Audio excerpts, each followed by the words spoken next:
पेट में जादुई आम का पेड़। सोनपुर गांव में रानी और सोमिया नाम की दो अनाथ बहनें रहती थी। वे लोग बहुत गरीब थे।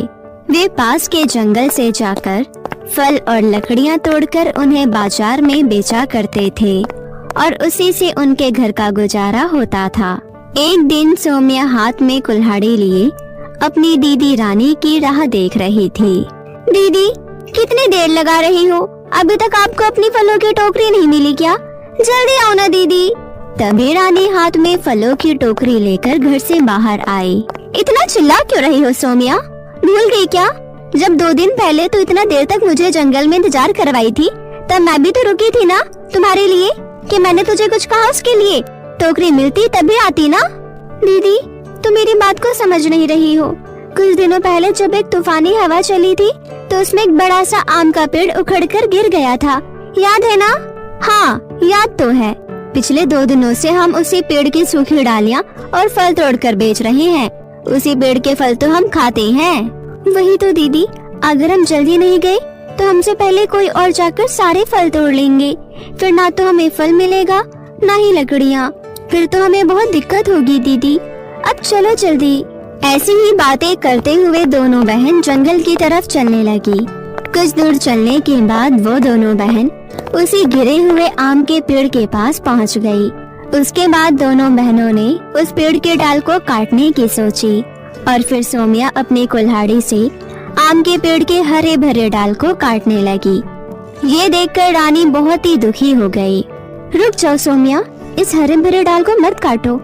पता नहीं क्यों मुझे अच्छा नहीं लग रहा है। हम सिर्फ सूखे हुए पेड़ काटते हैं ना, ये तो हरा भरा है, इसे मत काटो। ओफो दीदी, आज आपको क्या हो गया है? अब इसमें बुरा लगने की कौन सी बात है? अरे ये एक पेड़ ही तो है और पेड़ का काम ही है कि वो हमें फल दे और लकड़ियाँ दे। नहीं सोमिया, माँ कहती थी कि पेड़ में भी जान होती है और इस पेड़ में अब भी जान बाकी है। देखो तो ये पेड़ कितना हरा भरा है। दीदी, ये सब कुछ नहीं होता है। मुर्गी और मछली में भी तो जान होती है, फिर भी लोग उसे मार कर खाते हैं ना। बताओ। देखो सोमिया, हम सूखी लकड़ी से भी तो काम चला सकते हैं ना। इस हरे भरे पेड़ को काटने की क्या जरूरत? एक काम करते हैं, हम इस पेड़ के सारे आम तोड़ लेते हैं, उसे बेचकर हम अपना गुजारा कर लेंगे। तुम अब पेड़ काटना बंद करो।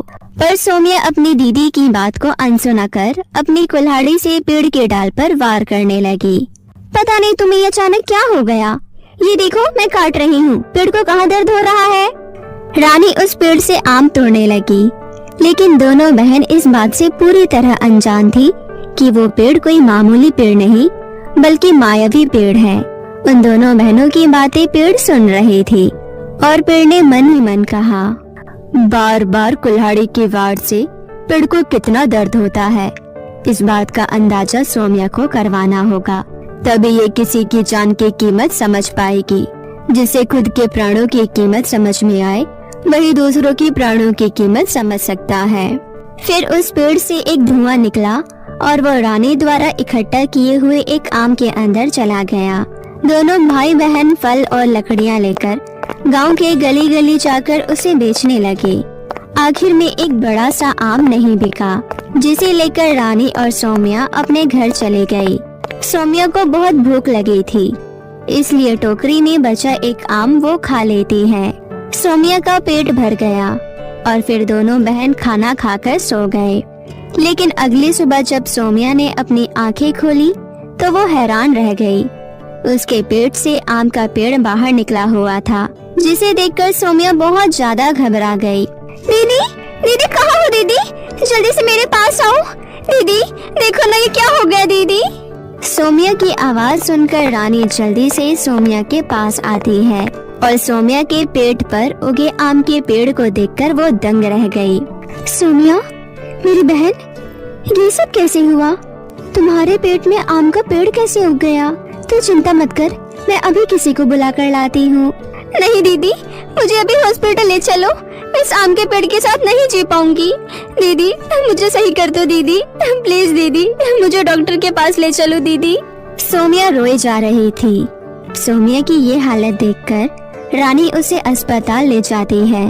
पेट में पीड़ लिए सोमिया को चलने में बहुत ही तकलीफ हो रही थी। रास्ते में जो लोग भी उसे देखते हंसने लगते। रानी जल्द ही उसे गांव के ही एक अस्पताल में ले जाती है। डॉक्टर ने जैसे ही सोमिया के पेट में उगे उस आम को पेड़ को देखी, वो शॉक्ड रह गई। व्हाट, ये क्या है? ये कैसे हो गया? डॉक्टर साहिबा, मेरी जान बचा लो डॉक्टर साहिबा। मैं रात में एक आम खाई थी और मेरे पेट में ये आम का पेड़ उग गया। आम तो हम भी खाते हैं, पर आम का पेड़ तो हमें से किसी के पेट में नहीं उगा। तुम्हारे साथ ऐसा क्या हो गया? ओफो, अब इस आम के पेड़ को निकालने के लिए ना जाने कहां से मुझे तुम्हारा पेट काटना पड़ेगा। ये मुझे भी नहीं पता। This case is very critical.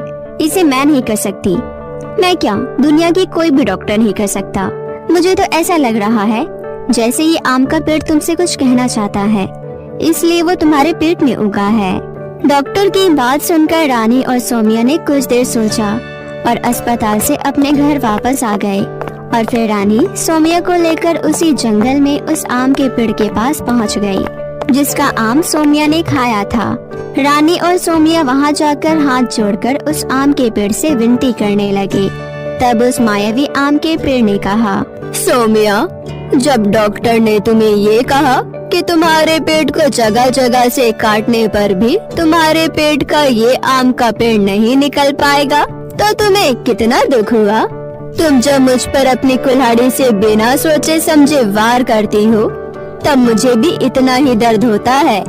यही समझाने के लिए मैंने तुम्हारे साथ ऐसा किया। पेड़ जी, मुझे माफ कर दीजिए। मुझे समझ आ गया है कि हर किसी के अंदर जान होती है।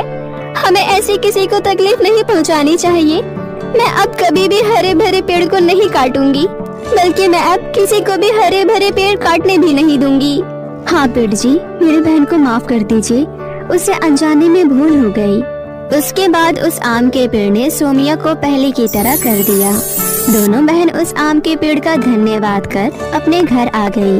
उस दिन के बाद से दोनों बहनें पेड़ की सेवा करने लगी। वे रोज उसमें पानी डालते, समय समय पर खाद डालते। कुछ ही दिनों बाद उसके आंगन में एक जादुई आम का पेड़ उगा। उस पेड़ में बहुत ही मीठे मीठे आम लदे हुए थे। उस पेड़ की खासियत ये थी कि उस पर से आम कभी भी खत्म नहीं होता था। अब तो दोनों बहन और जादुई आम के पके हुए आम बेचकर अपना गुजारा करने लगे और खुशी खुशी रहने लगे।